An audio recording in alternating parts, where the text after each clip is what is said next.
Welcome to another episode of the Environment in Canada podcast, a podcast about the environment in Canada by Sierra Club Canada. I'm Jessica Murray, Sierra Club Canada's Line 5 community organizer. You might have noticed that my title has changed, and yes, I am shifting gears and so very grateful for this next chapter in serving the community of cross-border efforts to protect our Great Lakes from a devastating spill as we work to shut down Line 5. You can follow us at Sierra Club Ontario on Instagram to learn more about how you can join the movement to safeguard the largest freshwater source on our planet.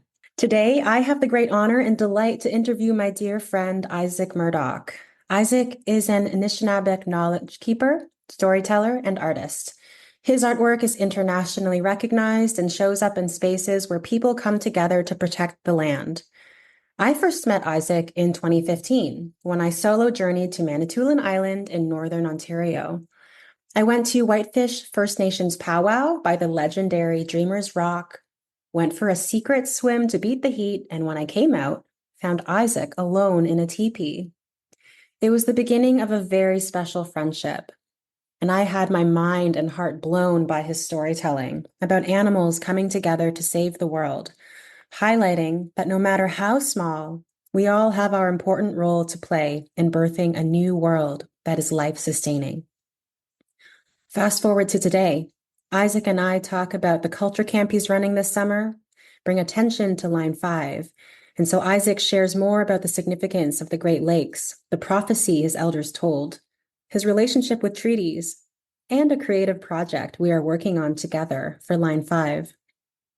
Before we begin, just a reminder that you can take action on environmental issues by visiting sierraclub.ca. We have tons of petitions, other actions and events, and regular news updates you can sign up for on the homepage. You can also find Sierra Club Canada on social media, and you can listen to the Environment in Canada podcast on the Harbinger Media Network, Spotify, Apple Podcasts, iHeartRadio, YouTube, or wherever else you get your podcasts. This podcast also airs on CKUT Broadcast Radio in Montreal, 90.3 FM bi-weekly on Tuesdays at 11 a.m. Eastern Time. Don't forget to click follow or subscribe so you can get the latest episodes from us. Good morning, Isaac. Good morning. How are you? Oh, I'm so good. I love being in your presence. So good morning, and how's everything going? What's your morning been like so far? Where are you? You look like you're in this beautiful woods space home full of beautiful objects and items. I'm at home. I'm at Bomgiizhik, which is located north of Serpent River, about an hour and a half north. And I live off grid in the forest. Oh my goodness. How am I even talking to you right now? I have a thing that hooks up to the top of my house, and then it just lets me be on the TV like this. Yeah. Your house looks beautiful, by the way. So Oh, much thank you fun. very much. Yeah, I wish our listeners could hear. But yeah, tell us more about, oh my goodness, I'm not gonna be able to say it properly, but Bomgiizhik. Nimki Ojkabom. Can't do it.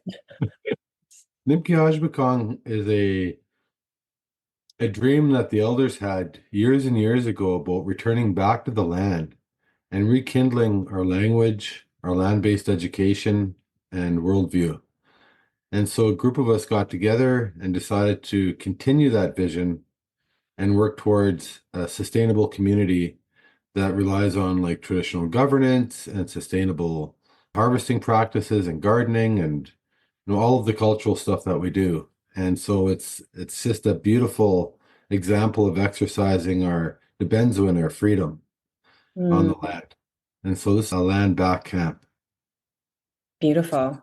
It's beautiful. It is. It really is beautiful. Like it's like I'm living in a dream. I'm sure. I have no doubt. I can just tell by looking at the small frame of the room that I'm like, oh my goodness, he's somewhere very special. For sure. Yeah. I hope I can visit you there one day soon. Yes, absolutely. Yeah. Oh, okay. So where to begin? Oh my goodness. I feel so grateful to be speaking with you. I guess I like to start off with what's like alive in your life right now? What's exciting you? What do you like, what's exciting you these days? Right now, I'm really enjoying the idea of these culture camps that are coming up. Mm, I'm going to have some culture camps where we get a whole bunch of young people coming up, and they're going to be, we're going to be going to like pictograph sites, sacred sites, have Helen Peltier come up and do some basket making. We're going to be building a canoe, birch bark canoe I'm working on. So it's just lots of cultural stuff that's just fun, fun, fun.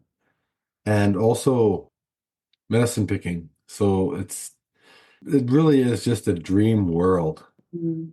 And it's just beautiful. So that's kind of my main focus right now is just making sure that all of that's going to run smoothly. Because pretty soon that bus is going to come rolling up and they're going to Is be this all here. So is this yeah. the camp that runs in July that you were telling me about with the youth that come up? Yeah, yeah. So there's several camps here every year, run by different people, of course, but it's always busy. So there's lots going on all the time. It's Oh, good. it sounds so magical. I'm so excited for you. I'm so excited for all the people that are going to spend time together. Yeah, I'm looking forward to it. It's going to Mm, be great. hmm These are school kids, hmm. Indigenous school kids from the schools that are going to come. So that's pretty good too. Yeah, that's really, really special. And I want to really celebrate that you and the people there are really bringing this important work forward. Yeah, everybody has a certain quality and a special uniqueness about them. Nobody's the same. Hmm And so you have like some are really talented at this and so others are really talented at that. And so there's a really big diverse of talent here. And I think that really gives us color and flavor when we all get together and do stuff. It's really cool. Yeah, for sure. I think that's something that I've definitely been ruminating over a lot. How embracing our differences means that there's different gifts to draw from and just how beautiful life is. And of course, like naming, sometimes we can get confused that in difference, that there's something to be upset or challenging about. So there's both. But, when we can really lean into the positivities of having different gifts and different people come together, I find a lot of magic can come about. Yeah, I've always believed that. I've always thought that when you look at how change works, it's always a bunch of people that are supporting each other that can do a whole bunch of different things. And I think that's so important because you need that. You need to have a diverse skill set to move something forward or to Mhm. change something or to create something.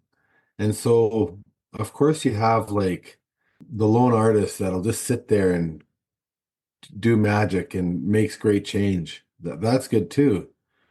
And there's also something really powerful when you come together with a whole bunch of people that have a whole bunch of gifts, because that means they can do a whole bunch of stuff that you can't. And when you kind of throw everything into the basket, it creates the recipe for a really powerful possibility for change. And so I always say surround yourself with a bunch of people that can do a whole bunch of stuff that you can't. Oh, yeah. Yeah, Yeah. because everybody is limited somewhat, I guess, but at the same time, knowing our limitations and really relying on other people's skill sets is important when you're trying to change something. And so right now, I think it's so important that we do this for the environment hmm because there is no easy answers and there's no one answer either. So it's like we need to have a whole set of diverse ideas and thoughts and possibilities, no matter how ridiculous they are or they may seem to us. We need to support the everything that's moving in the same direction hmm because that's going to help a lot. And hmm sometimes it's those ridiculous ideas that end up being the most powerful ones, the most creative and the most ones that people grasps to. So like I'm never quick to downplay somebody's idea. Yeah, I love that. And here at the camp we love to support each other's ideas. We just say yes. hmm Just yes. Yes. Let's go Yes. for it. Yeah. And that's definitely been the energy that I've known you in ever since I met you many, many years ago. kind of things that come up for me as you're speaking is kind of like creativity needs this space where you're allowed to make mistakes and you're not challenged at every juncture.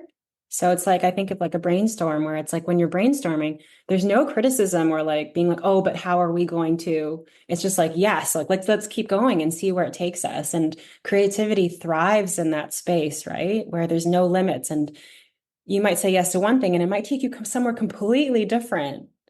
But if you said no at that point, you might not have ever gotten there, right? So it's like to kind of how do we keep that space alive for us, especially in this time of 2024, we're seeing some really scary things happen around the world. And yeah, so I think more than ever now, we need our artists, we need our creativity, we need our wild imagination for, new solutions, new ways of being together. So yeah. Yeah, like I think one word that you said really came out at me was positivity. I Mm, think that when we remain positive, that's to me that's a really important ingredient. It might not be the only ingredient, mhm, but certainly it has to be one of the most important ones because when you're positive, you can see the good things in a lot of things. When you're negative, you don't see any good thing in anything. mhm, So how can you build something up or or support something through negativity? It's really difficult. And so positivity, I think, it opens the door for people to feel welcome, for mhm. people to feel safe with their ideas. And plus you have a good time when you're positive. Like who Yeah. wants to be miserable like all the time? Like I get it. There's points in this journey of life regarding the environment when we get miserable. That's normal. That has to happen.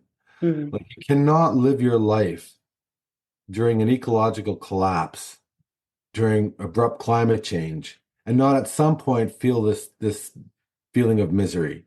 mhm, That's normal. But I think, we have to try and when we feel like that, like try to boost ourselves and get back to positivity because we know that it works. mhm, Like, do we want to win or do we want to be right? mhm, And so for me, it's like positivity is so important. mhm, And so, like, building each other up, building up each other's ideas, building up each other's strengths, encouraging people. People mhm, make mistakes. Like, nobody's perfect. mhm, Like, if we were to sit there and nitpick and nag on every little silly thing somebody did or that we didn't agree with, then we wouldn't accomplish anything mhm, because our life just becomes just nagging and attacking people. mhm, And nothing happens. Actually, the world gets worse when that mhm, happens. So it's like positivity to me is, positivity, love is probably one of the most hardest things to achieve, but it's also probably the most necessary when it comes to change, especially when it comes to changing the social conscience of society. mhm, Because right now, in my generation, it's very different than the generation that's happening now. And there's a different worldview. And so right now it's very, very important that we do not discriminate against the new generation for what they think and for what they feel and believe. I have a whole different set of values and beliefs. Like I grew up outside, I played outside, I never had a phone, I played with sticks and stones. I couldn't understand a lot of the things that are happening with young people today. I don't get it. mhm, But that doesn't mean I don't support them. I mhm. have to. Those are my people. I have to support them. And generational change is normal. And it's also evolution. And so I think that ideas and thoughts evolve with every generation. And what binds all of that together is positivity. If I Mhm. was to harp on young people and say, when I was your age, I used to walk 50 miles through the snow up to my eyeballs and you didn't have to do this and that, and you kids got it too easy. All you're doing is on your damn phones all the time and blah blah blah, and you don't know how to work and Jesus, you don't even know how to set a rabbit snare. That's unproductive. Mhm, That's unproductive. mhm. It doesn't accomplish us moving forward. And Yeah. so instead of trying to get people to conform to my ideas. I support what their strengths are, and I really try to uplift what they're doing. And I think that, my message certainly has evolved too, Mm-hmm. because there was a time when I was the negative person that just wanted to fight everybody. You Mm-hmm. know, and I was good at it. I was like the arguer. I was like the one that could do it and get it done, have the bull by the horns and go for it, Uh-huh. You want to fight, let's go. Oh. I'm not gonna lie to you, it was really fun. It was really, so I mean, we occupied roads, we, took over government offices, we, like blockaded everything, like we just like was nonstop for a long time. But then I realized something that I wasn't happy. I mean, I wasn't genuinely happy because Mm-hmm. all I was doing was just like facing that negative energy and giving negative energy. And the fight became more important than what I was fighting for Mm-hmm. because of the trauma that I had as a child. Mm-hmm. And so I was taken away by Indian agents when I was young. Mm-hmm. And my family was greatly impacted by the intergenerational effects of residential school. And so there was all this trauma inside of me. And so what do? I just like kind of explode Mm-hmm. on everything and everybody and just mad, living mad. I don't think that was effective. Not as effective as saying, hold on a minute. Instead of being against something ugly, why don't you be for something beautiful? Mm-hmm. So right now we're looking at pipelines. We're looking at line 5, line 6, line 3, line 9. We're looking at all these different pipelines that are happening. And so it's like, I think it's more powerful to be for a river than it is to be against a pipeline. And the Mm-hmm. reason why I say that is because when you're for a river, everybody can be a part of that. Kids, old people, babies, dogs, like everybody can come apart together and support a river, the life of a river. Mm-hmm. That's powerful. And when you do it out of positivity and love, it creates energy of positivity and love that is stronger than a pipeline. But when Mm-hmm. you're against a pipeline and you're fighting the pipeline, then you can't get school kids out there. You can't get teachers and very few, bitty old ladies, and you can't bring babies out there because it can get violent and, the arrests and the militarized police and stuff. So it's not, you just get the hardcore out there. And I can certainly be hardcore. But again, it's like it's not effective. I think change happens when it comes from the most deepest, sincere place of love. Mm-hmm. Really believe that now. And maybe it's because I went to therapy for my intergenerational trauma, but it seems like that's where I'm sitting right now, is on this Mm-hmm. beautiful leaf of empathy and compassion, but also really seeking out the love and beauty in things. Mm-hmm. And so I think that for me, that's really important, to be for something beautiful rather than to be against something ugly. Mm-hmm. Just statistically, that it's proven that it creates change. That's where change really lies. And, nonviolent positivity for me is probably the most effective way that we can help with the environment. Mm-hmm. And of course, like I said, there's many different views, there's many different perspectives. Hey, I'm all for it, you know? But for me, that's where I can contribute. That's Mm-hmm. where I can kind of sit in, you know? Mm-hmm. Yeah, and I think it's important to know kind of different streams of activism because I think mainstream media might show you only one thing, and that might be more of kind of the fear-based events like the blockades and the arrests, and there's no, there's tons of that going on, right? But I think sometimes what isn't shown is kind of more of that separate bucket of being for something. loving something so much that you actually draw in the people that also are on that same wavelength and seeing what you can do from there. And I think similar to you, I kind of feel like both are needed. It's like you need to kind of slow down the bad stuff while you're, bringing in something new.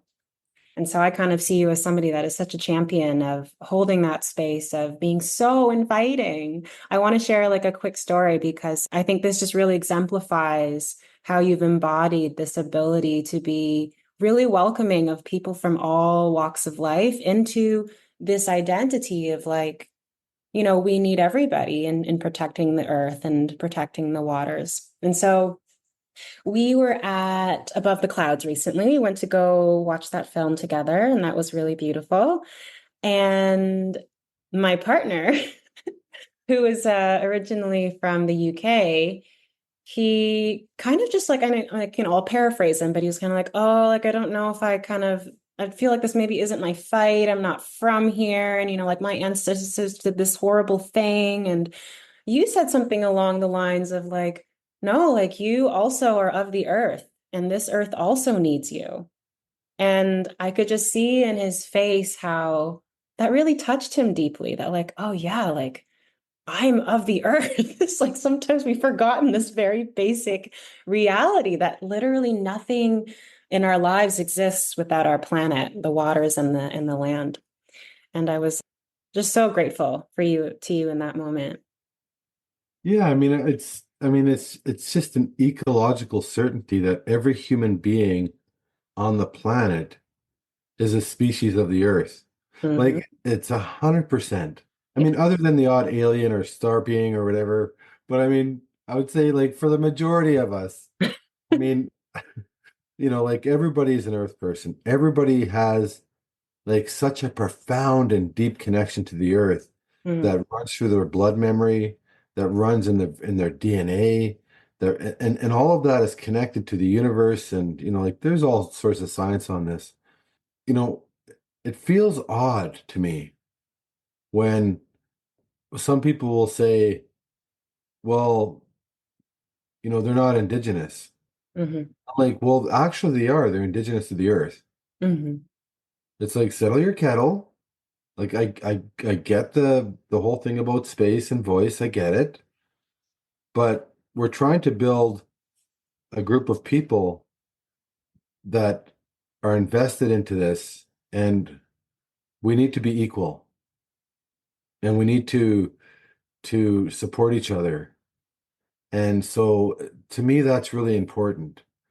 And you're talking to a guy that was like taken away from Indian agents, that was abused by the government and had their lands taken away and poisoned and like I get it. I've been through all of that, and so much more. hmm I was arrested one time for just standing on the side of the road. I mm faced racism. I was beat up one time and thrown in a garbage can, like when I was little. Like there is some really bad things that happened to me. hmm And so I get it when people say, we need to make sure that Indigenous people are included and that they're leading the environmental movement on the land and all of this stuff. I really do get it. I understand it. And at the same time, I always leave that door open. It's like you're welcome to come with, you know, come with. You're an earth person too, because the whole ecology of the earth is connected. hmm Like it's biologically connected. It's connected through these strings of life and energy, and it's just the weather systems, the currents, the land, the wind, everything is connected. So to hmm say that that person is not a part of me and what I'm doing is ecologically not correct. They are a part. They're an equal part. So mm it just makes sense to leave that door open for everybody. Thank you, Isaac. I think you embody that so powerfully for people to really see it as a living example. I want to shift gears a little bit into the Great Lakes because I find the Great Lakes are so central to, I think, at least how I understand what is most compelling and most urgent for me in understanding this fight against Line 5, Line 9, whatever you want to call it, these pipelines. And when we spoke recently and you shared more about kind of like your perspective on the pipeline fight and the history of the Great Lakes, I found it really beautiful to have that context of being of this land and being nourished by this land and knowing that. So I really wanted to give you the space to share that with our listeners because they probably don't know the importance of the lakes. Well, the Great Lakes, they call it the heart. They call it the heart of Turtle Island. Hmm. And they call it the heart for a reason, because that's where, if you don't have that, everything else will die. And so the old people used to talk about the great Nanabuju and how Nanabuju, helped create the lakes through different stories and things that happened a long time ago. And these are true stories. And so we know that there's a spiritual reason why those lakes are there, and that, so much life is dependent on them. And they're also a great asset to the whole world ecology as well. And so the Great Lakes is something where I grew up on. So I was a fisherman. I spent all my time on the Great Lakes. I spent all my life on the lakes all the time. And so I have a deep relationship with the lakes. Mm. I was always involved with the different ceremonies and the different things that were involved with living a life on the lakes as an Ojibwe person. The lakes are very special. They have a very powerful spirit.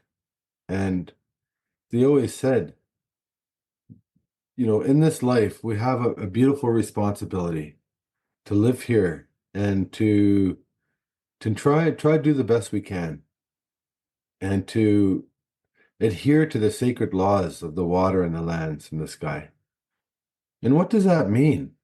So as an Ojibwe person, it means to me respecting the waters and respecting the land and the sky. And, the Great Lakes are the home of many sacred water beings in our cultural belief, like the serpents and the mermaids and the big water panthers and all these amazing, like Ziguanque, this very powerful lady that lives in the bottom of the lakes. And like there's all these beautiful spiritual things about the lakes.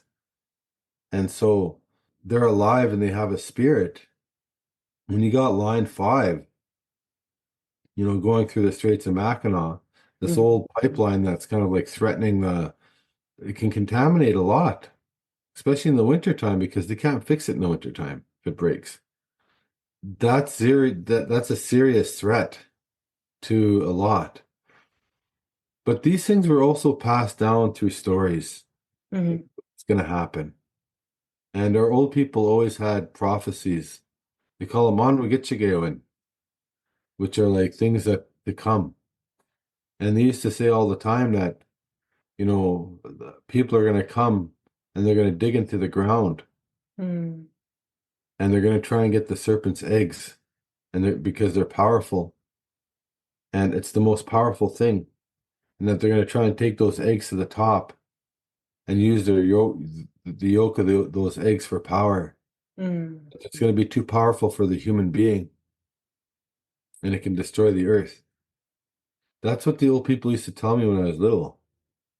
And so we've actually started seeing that. Mhm. We see we're seeing that now. We've been seeing it for quite a long time, and it's actually doing what the prophecy is saying. And so to me, the Great Lakes symbolize a great power of the underworld called Nameing, and that this is more of a spiritual thing. That we're in a very spiritual time as Mhm. opposed to a political one. So everybody thinks it's political, but that's all I see is spiritual. And so I think but we need the political people too. So it's like, but I got my blinders on like this, and all I can see is the spirituality of things because that's my culture. That's how I was raised. Mm. And I see that we're in a very spiritual time right now where offerings and prayers and songs and dances and all of those things, the old elders say, those are the things that are going to help us. And so that's what that's what I like to do. And you know, there's 17 nuclear waste facilities around the Great Lakes. Mm. 17. Just one of them, if they were to break, would contaminate the Great Lakes Mm. forever. Forever. Mm-hmm. And so I think that, like, in all of human history, something like this hasn't happened at this sort of level. And so I think that it's really important that we really start banding together and really pulling all of our strengths together. Because Mm. you have your spiritual people, you have your legal people, you have your thinkers, you have your warriors, you have your kids that are just like giving hearts to everybody. You have grandmothers speaking their truths. You have, people like yourself, like we're going to be making clay baskets and auctioning them off. Like all of it is so important. You have like Winona LaDuke that's doing her part over there with her team, doing what they can, legally, also with the economy, they're trying to create new economy. Like everything helps. And Mm-hmm. so I think that with line five particularly, it's the most it's the one that's the most threat. But I remember back in the early days, like possibly even in the late 80s, when we used to protest pipelines back then. This is going back like over 35 years ago. Mm-hmm. Back then there wasn't a movement like there is now. It was different back then. But I remember the elders saying, you gotta cut this thing off at the head. Mm. And they were a different generation of elders. And so they didn't want the pipelines. The tar sands didn't exist at the time, Mm-hmm. but they wanted them to be gone. They were trying to stop them from happening. And I think that there's a big framework of ideas and thoughts and multiculturalism that needs to go in there to help make things change. I don't think that we can just rely on one way. I think that every culture and every person has something unique to offer, and I say we get together and we do something. Mm-hmm. Mm-hmm. Because the Great Lakes, without them, it would be just a devastating blow to the world. Like it would take like literally 50,000 years for things to get back to normal if one of them broke. And if one of them broke, then chances are all of them are going to break. These Mm-hmm. things have a lifespan of like 20, 30, 40, 50, even 100,000 years, the poison. Mm-hmm. And so like it's it's like it's for real. Like it's a real disaster waiting to happen. Mm-hmm. When you look at the history of the world, we can't, it's impossible. It's impossible to maintain all of those for the next 35,000 years. Mm-hmm. Like it can't happen. Like we're not going to manage them. Like realistically, there's going to be war, famine, sickness. There's going to be all sorts of stuff happening. There's going to be like even just collapses of our monetary system. People will go into a recession or even a serious depression.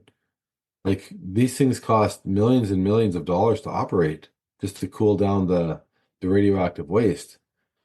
And you also have earthquakes, you have acts of God, if you want to call them. Like it's just like we need to move and start looking at what can we do to start putting pressure because anything is possible. Things can happen. Mm-hmm. If this stuff was put there, it can be put somewhere else. Mm-hmm. I mean, a lot of this stuff they only have the technology to extract like 70 to 90%, or sorry, 10 to 30% of the material out of it. That's why it's so hot and radioactive because you don't have the technology to take it all out. But that's changing. So now people can actually extract all of that energy out.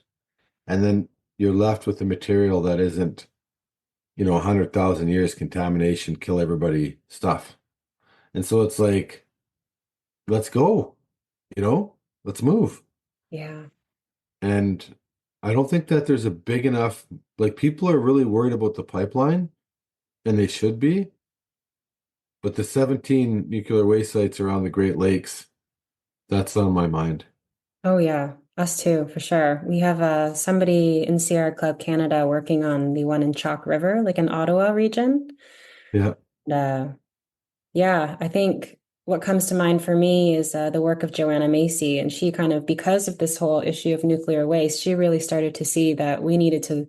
This is like a forever relationship that we need to manage, and she really looked at it as this like ongoing guardianship. She called it like nuclear guardianship, where it's like it's a forever tomb of kind of like what we've done. And there's a relationship and responsibility that we need to keep that going because these things will, I don't know when they'll be, done their radioactive chemical activity. I think it's long, long, long, long, long, long time into the future. So it's kind of crazy to me that a good chunk of what people would identify like as like environmental activists or like, on the side of helping the earth are very pro nuclear energy. And I think, wow, what a tragedy that the misinformation has become so deep that people can't see that this is not at zero cost, you know? absolutely. I know where I grew up, there was 11 uranium mines, leaving us one of the world's largest nuclear waste sites on the planet. And as a result, cancer and different things have risen. The fish have died in the river. Our whole Mhm. way of life along the river has ceased because one of the tailing dams broke, releasing, millions and millions of gallons of this radioactive waste. And, death and destruction happened because of that. And and that lasts forever. That's forever. And Mhm. so the waste there has a lifespan of like, 50,000 years. And they don't have the technology to be able to get it out because the sediments, they when the river bends, it'll stop and it'll sink in the mud there. And then during storms, it'll and floods, it'll come up and then flow again and then settle. And they just don't know how to clean it all out or how to get it all out because there was so much of it. And so they have these dead zones. And but there's also a parallel between what happens to the environment and what happens to us as Mhm. indigenous people here. And so the land gets sick, we get sick. The land gets stripped, we get stripped. Mhm. That's always been the way for us here. And I think that there's hope. There's hope because young people inherently know the difference. Things have gotten so shitty that young people are going, whoa, like this is not right. Like I don't care what you're telling me, this is wrong. We Mhm. need change. And Mhm. so this gives me great hope that this next generation, even though they're much different than I am and how I was raised, they're probably in a far better position to make change than me, simply because they have this incredible energy. And you can't outpower that young energy. Mhm. Like armies can't stop young energy. Like nobody can. Mhm. And so when you have young energy coming together, for a cause, for something beautiful, nobody even would even want to stop it. People really do want change. They just don't know how to get there. They're all deadlocked in their systems, or they've Mhm. been indoctrinated and they just can't escape. But Mhm. young people are like they're like rewinding the wheel. They're like uneducating themselves. They're trying to understand things through different lenses, and they're pushing. And I truly believe we're going to see great change in the future, and we really need to support our young people. Mhm. Let's switch gears a tiny bit. We have about 10 minutes left, and there are two things I really wanted to cover for our listeners. So the first is you shared with me just more of the content of the treaties about what rights were, even if agreed upon. It was something to do with a shovel and about the water. So I want you to share that with our listeners. And then I wanted to talk about the project just briefly about what we are going to be working on together. So if we can start Okay. with treaties first. Okay, so the treaties, we know them as Wawin Win, which means like a very sacred promise Mm. that has light on it, that is forever lighted by the sun, and that these promises are forever. And that was our understanding at the time. And the original agreements where I come from, the Robinson Huron Treaty, was that, you know, the British were to have safe passage through the waters. We weren't going to attack them as they were paddling or going through the waters, and that we would respect their farms. That was important. That they couldn't dig deeper than the depth of an axe head, because we felt that there is this underworld with power called Namiwin, and we didn't want that to be disrupted, because if it's disrupted, it could destroy the earth. And then also too that during times of famine, sickness, and war, we would protect each other, and that we would respect their ways of having gardens, and they were going to respect our ways of living our life on the land. Nowhere did we relinquish our right not to live on our lands. Nowhere did we relinquish our responsibility, I guess, to live on the lands. I think of it like a bird. Mm. You know, a bird has the beautiful responsibility of flying over here and making a beautiful nest and having beautiful babies, raising those babies up and then setting them free so that they can do the same thing. Well, I believe that as an Anishinaabe, that's the responsibility that we were given too. And so during the treaties, this was the understanding that we were Debenzamin, that we were free people, Debenzamok, that we had our freedoms to be able to do what we want. And that the treaty was like, we have what we have, but the treaty was like a go day win. We have what we have, but what the treaty was to do is give us on top of what we already have. And because they're using the lands. And so, as part of our culture, we've always believed that we're a part of the land, that we're an ecological species of the land, and that we have a voice. And, you know, I've never ever said that I was an environmentalist or an activist. And to be quite honest with you, I have a hard time with that terminology, simply because if you're a human being, Mhm. then you have a responsibility to the earth. It's an inherent responsibility, and Mm. it shouldn't be reduced to activism. Mm. That media just loves to use that word, because they say, "Oh, there's some activists over there. Oh, they're just protesting over here." No, these are nations and human beings standing up, trying to save the everything. It's different than activism. It's Mm. different than protesting. It's different. And Mm. so I think that the treaties really gave us the sacred path to uphold our responsibilities to protect the earth. And of course, the British, you know, they abandoned ship eventually, and Canada became a country. And we don't have a treaty with Canada. We don't have an agreement with Canada.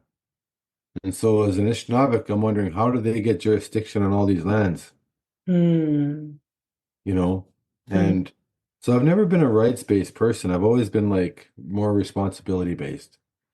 So Mm. it's like, you know, if you have two people that have rights to land, they're gonna be fighting over it pretty quick. But if you have two people that have responsibility over that land, then they're going to be working together. And so I try to get rid of the rights-based agenda completely and just use responsibility just for strategic purposes. But Interesting. my, you know, the elders always said, "Agi ken mananek, gawin mo kamanan zino an ganak nige winanan." You know, we know that they're never going to honor the agreements, the sacred agreements. We knew that even going into it. And that the animals, wesiwag, the fish, the gigawag, the birds, benesiwag, the waters, nibiang, even the air, nesewin, inchinachigasawag, kinigago inchinachigade mampiaking. Know that, you know, there it's all going to be getting destroyed more and more and more as time goes on, you know, and that's not right. Hmm. And so as human beings that benefit off these lands, that benefit off the resource extraction that impacts First Nations communities directly, have a moral and ethical responsibility to do something about it. Hmm. And and to me that's treaty. So I believe in the spirit and intent of the treaty. I just don't believe in the shenanigans around it. I don't believe that the agreements themselves are legal binding agreements anymore. I think that when things are done out of trickery and out of greed, those Hmm. types of agreements wouldn't be able to survive in the legal framework today. And so, but I do believe in the spirit and intent of it because we all have to live here together. So just inherently, by just being a human being here, we have the responsibility to work together for the environment. And to Hmm. me, that's the biggest message that I think I have for treaty. It's Hmm. a message of hope. It's a message of let's get together and let's do this. Let's Hmm. win. Yeah, thank you, Isaac. I think Yeah. oftentimes for settlers and immigrants coming over, we kind of hear the phrase, we are all treaty people. And I think that really helps to flesh out what that could mean for us on an individual basis and then also in community and in larger communities. So thank you for that. Yeah, for Yeah. sure. So I'm excited about what you have to say. Enough about me. Like you've been a powerhouse for a very long time. You're Oh. you're definitely a very strong voice in our community. You have such a good way about you. You have a very awesome, cool vibe that just attracts good energy and Oh. also attracts possibilities. And I'm so glad that you're working in this capacity because we need people like you. I wish there was more of you Oh. because I think that when we use the arts, when we use opportunity to bring people together, to create awareness, to create positivity, that's when change happens. And that's what you're all about. That's what you do. That's your gig. Like that's what you're programmed to do. And it's just like that is medicine, you Hmm. know, that is medicine for the everything. And so I know that you're an avid artist. You love doing clay pottery. Hmm. And so maybe bring us through this journey of clay pottery and what we've come up with. Yeah, I mean, we only have a few minutes left, but first of all, thank you so much for reflecting that to me. It's such a incredibly kind and generous reflection and sharing, and I will forever cherish that in my heart when, there are some days where, like every single person, there's days where we're like kind of can doubt ourselves or feel like we're not ready or all these things. So I'm going to keep that in my back pocket for one of those days. So thank you for that. And yeah, oh my goodness, I can't believe like the magic that has just naturally emerged between us. So yeah, I'm not I'm not even like that skilled at clay pots, but I am an artist. I think of it as like multidisciplinary. I see life as art. Life is creativity. It's like the whole thing is just art to me. And it's hard to put into words, but that's kind of the best I can do right now. And I'm really excited to be creating a collection alongside you. So in this September, we're going to be getting together in Guelph, Ontario, and we'll be sitting at some wheels, working different clays. And I'm so excited to see what inspires you, what materials, what colors, like, because I find you have an idea and then you see something and you're inspired and you keep going. And there's something so hypnotic about the wheel and how it spins. And to me, there's like a metaphor of like the spinning earth around the galaxy spinning around something even greater we can't even see. And here we are just kind of in this microcosm moment of like the spinning and finding a centeredness in that spinning and chaos and like how to use our hands to shape the earth really, into something beautiful. And nothing says more to creativity than that act, to have just dirt and then be able to shape it into something that you can then use for the entirety of its lifetime, because things do break. Yeah, yeah. But yeah, so, When you're saying that, it just reminds me of this idea that did you know that there are like in our galaxy, just in our galaxy, mm, they estimate that there's probably about 300 billion stars. madness. Okay, so just imagine that, right? So there's like 3 to 400 billion stars just in the Milky Way, right? It's like so many you can't count them. Get this, that's just one galaxy. Right. From what we can see from Earth, there's 2 trillion galaxies. So it's like it's incredible. Mhm. And light travels at like 163,000 miles a second. And it takes 100,000 years for light to travel across from one galaxy to another. Mm. Never mind what would it take to travel across 2 trillion. So it's like 100,000 times 2 trillion. That's how long it would take light to travel across what we can see. And we know that just based on what we can see, it's just a small minute of what's really there. Hmm. And so like we are in this massive, humongous, amazing, beautiful power sphere of Mm. magic and infinite possibilities. And I Hmm. mean, if that's possible, then anything is possible. Like I really believe that.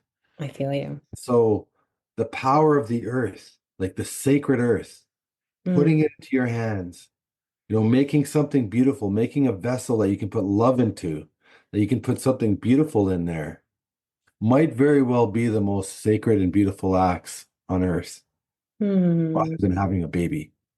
Oh, I mean, That was also I a think very that sacred there's, adventure. yeah, I mean, so I think it's an ancient practice that goes back, as far as humans go back, Hmm. is back to our creation stories. And so I know that this is going to help.